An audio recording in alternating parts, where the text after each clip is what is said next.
नमस्कार, इन खबर में आपका स्वागत है। कोरोना की रफ्तार के बीच 5 राज्यों में विधानसभा चुनाव का ऐलान हो गया। चुनाव आयोग ने एहतियातन 15 जनवरी तक रैलियों पर रोक लगा रखी है, लेकिन उसके बाद से ही ये सवाल खड़े हो गए हैं कि क्या ये बराबरी का मौका देगा। ऐसा करना छोटे दलों की आवाज़ पहुंच पाएगी आम लोगों तक।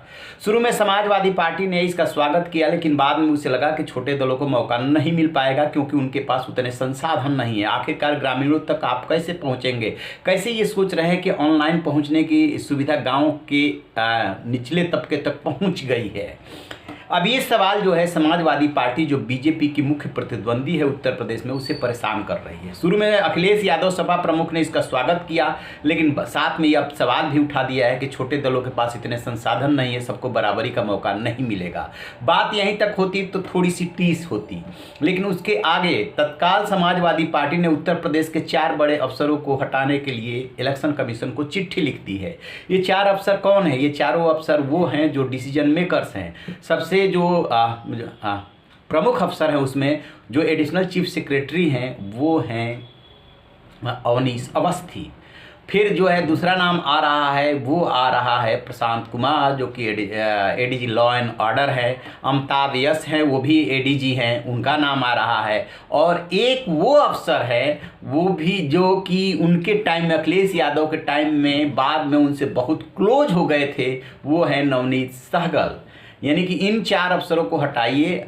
सपा को डाउट है कि ये यदि रहते हैं तो उससे सपा को नुकसान होगा। इसीलिए कहते हैं ना कि राजनीति में कोई सगा नहीं होता। जो नवनीत सहगल कभी समाजवादी पार्टी के प्रचार के लिए, समाजवादी पार्टी की इमेज बचाने के लिए जी जान लगाया करते थे, वो बसपा प्रमुख यानी मायावती के राज में उनके आदमी हुआ करते थे, वो बाद में समाजवादी पार्टी के आदमी हो गए और अब वो बीजेपी के आदमी हो गए हैं, ऐसा अखिलेश यादव की पार्टी कह रही है। नवनीत सहगल से कभी किसी ने ऑफ द रिकॉर्ड पूछा था, बीजेपी के जब नज़दीक उनको आना था, इस सरकार में, योगी सरकार में जिम्मेदारी मिलनी थी, तो कहते हैं कि उन्होंने कहा था कि अफसर जो है किसी के आदमी नहीं होते हैं, वो तो जो शासन होता है उसी के आदमी होते हैं। वही उन्होंने साबित किया है और अब समाजवादी पार्टी को दिक्कत होने लगी है उनसे।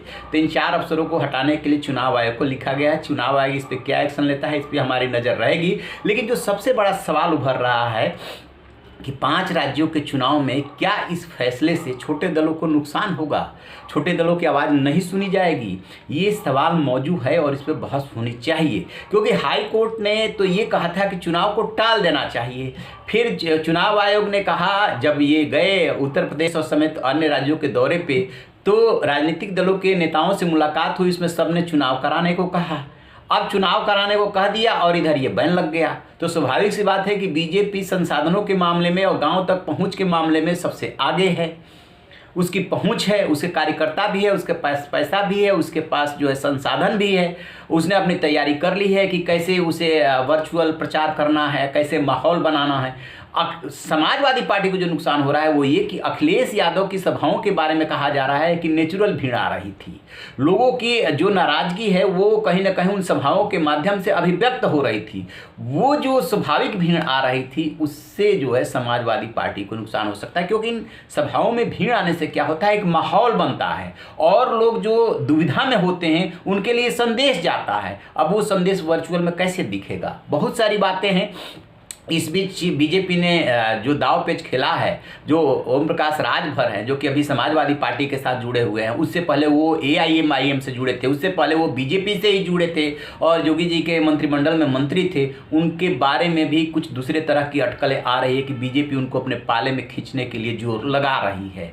अब चूंकि वो अस्थिर रहते हैं इसलिए कुछ भी कहना मुश्किल है। इंतजार रहेगा, चूँकि पहले चरण का चुनाव जो है 10 फरवरी से शुरू हो रहा है, समय बहुत कम है। बीजेपी चयन समिति की जो है बैठक हो रही है नामों के ऐलान के लिए, तो इस पे हमारी नजर रहेगी। जैसे ही कोई अपडेट मिलेगा साझा करेंगे। रहिए बेखबर, देखते रहिए इन खबर। Thank you.